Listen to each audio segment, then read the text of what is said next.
యేసు రక్తమే జయం పరిచర్య. ప్రియ రక్షకుడైన యేసుక్రీస్తు నామమున ఈ ఉదయకాలమున మీ అందరికి శుభములు కలుగునుగాక. కాగా యెహోవా, నీవు చెప్పిన మాట చొప్పున చేసేదెను.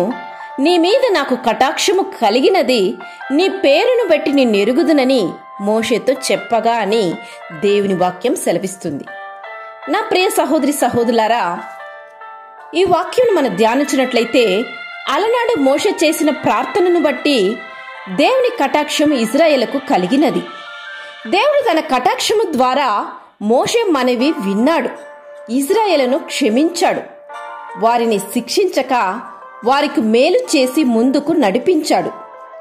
నేడు నీ కుటుంబపు వారు అనేక పాపపు కార్యములకు అలవాటయ్యి దేవుని మరచి విచ్చలవిడిగా పాపము చేస్తున్నారా?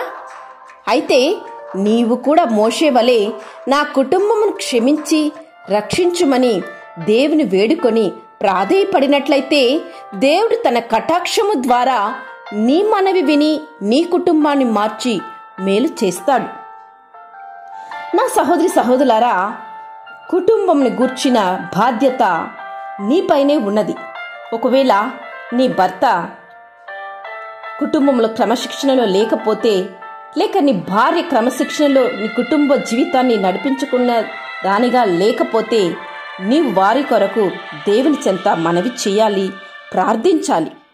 అలా నీవు ప్రార్థించినప్పుడు వారి కొరకు నీవు కన్నీటితో దేవుని చెంత నీవు మొరపెడితే దేవుని కటాక్షం వారిపై కలుగుతుంది.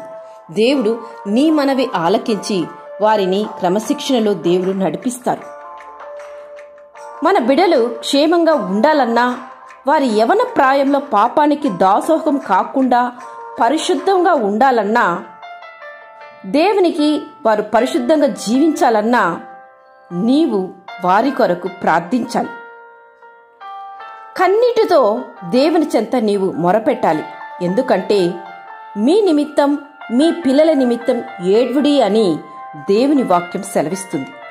నశించిపోతున్న ఆత్మల కొరకు కన్నీటితో నీవు దేవుని చెంత వేడుకున్నట్లయితే దేవుడు నీ యొక్క ప్రార్థన విన్నపమును దేవుడు ఆలకిస్తారు. నీ కుటుంబాన్ని క్రమశిక్షణలో దేవునిలో ఉండాలి అని నీవు కోరి ఆయన చెంత ప్రార్థించినట్లయితే దేవుడు తప్పక నీ మనవిని ఆలకించి వారిని నడిపిస్తారు. దేవుని దయ, కాపుదల నీపైన, నీ కుటుంబం పైన, నీ బిడలపైన ఎల్లవేళలు ఉండునుగాక. ఆమేన్. యేసు రక్తమే జయం పరిచర్యలో మీ సహోదరి. God bless you.